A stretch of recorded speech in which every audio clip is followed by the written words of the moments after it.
Первым делом то, что вы, когда приедете в Турцию, наверняка купите вот такую соковыжималку.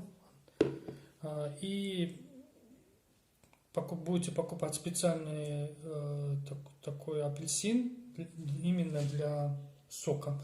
Отрезается так вот краешек. Сейчас покажу. Вот так отрезали, и потом она очень легко, она мягкая.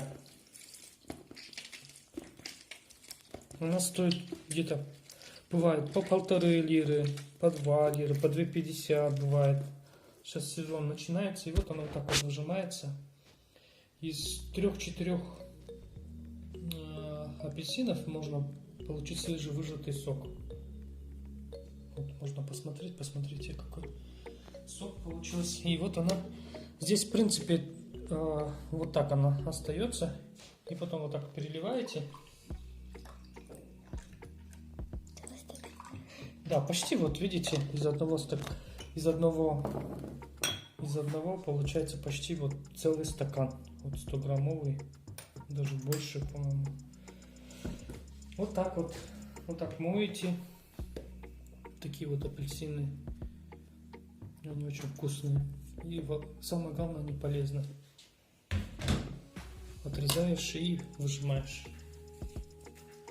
Вот примерно вот так я отрезаю. Шапочку только. Они бывают достаточно мягкие, особенно когда вечером на базар придете. Они очень мягкие. Вот так вот выворачиваете и все.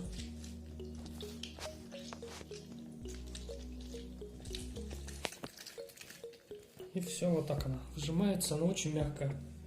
Кстати говоря, сегодня продавалась вот эти апельсины. Вот она, смотрите, легко выжимается. И все. Как говорят, раз, и все.